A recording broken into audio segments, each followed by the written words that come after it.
थोडासाच पाऊस पडला आणि इकडं मस्त असं ना इंद्रधनुष्य पडला होता बघायला, तेवढा मस्त वाटत होता ना.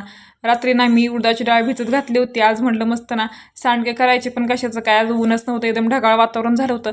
काल मस्त ऊन होतं, त्या हिशोबानं म्हटलं आज म्हटलं करून टाकायचे सांडगे. पण आता काय पर्यायच नाही, करावं लागणारच होतं, कारण खूप दिवस झाले करायचं म्हणत होते आणि लक्षातच काय येत नव्हतं.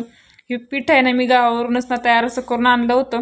ह्याच्यामध्ये थोडीशी हळद, भरपूर अशी कोथिंबीर टाकून घेतली आणि लाल तिखट ना घरचंच टाकून घेतलं आणि जे मिक्सरला बारीक केलं तर वाटण ते पण ह्याच्यामध्ये टाकून घेतलं आणि मस्त असं गोळा मळून घेतला आणि 2 तास म्हणल्यावर चांगला ना मुरत ठेवायचा. आणि इकडं पटकन चहा करून घेतला, कारण आज काय नाश्ता काय केलाच नव्हता, त्यामुळे चहावरच ना काही सगळं भागवावं लागणार होतं. चहा पिऊन घेतला आणि ना भाकरी वगैरे घालून घेतलं, कारण सगळं काम आवरले की म्हटलं निवांत आणि ना एकदम करायला बसलेलं बरं, सारखं उठायचं नाही म्हटलं. तर मागं बघते तर काय शिवांशने एवढा सगळा पसरा करून ठेवला होता, तो सगळा पसरा उचलला, कामं सगळे आवरले आणि मग सांडगे करायला बसले. आता सांडगे जरा माझ्याकडनं मोठेच पडत होते, पण जाऊ द्या, मला काही सवय नाही एवढी.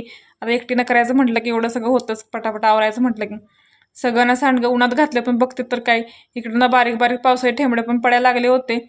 आता काय होतंय काय माहिती, नाही तर माझं सगळं सांडगंच ना खराब होऊन जायचं. तर बाहेर तर वाद घातले होते, चला म्हणलं जेवण तरी घेऊया. आता भूक तर जास्त लागली होती, कारण सकाळपासून चहावरतीच होते. जेवून घेतलं आणि संध्याकाळी ना 4 वाजता म्हटलं जरा बघावं तरी बाहेर सुकलेत का, तर वरून ना थोडेसे नॉर्मल सुकले होते, आतून तर ना सगळं ओलच होतं.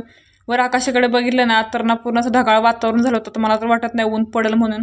जाऊ दे, तर म्हटलं याला घरात घेतलंच पाहिजे, तर किती वेळ ठेवायचं, अचानक पाऊस पडला ना तर सगळंच भिजून जायचं. इकडं माझ्या ना प्रत्येक कामामध्ये माझ्या पिलूची ना छोटी लुडबुडं असतेच आणि त्याने सगळी ताटनं बाहेरून आत आणून ठेवली. मी पण इकडे आवरून घेतलं, कारण जायचं होतं बाजारामध्ये. आता बाजारात जायचं कारण म्हणजे ना मेथीची भाजी आणायची होती, तेवढ्यासाठी खास चालले होते, कारण खूप दिवसापासून म्हणत होते मेथीचे पराठे करायचे, तर खाली तर कुठं भेटलीच नाही. शेवटी मला वरती टावरला यावं लागलं, तेव्हा कुठे ना मेथीची भाजी भेटली.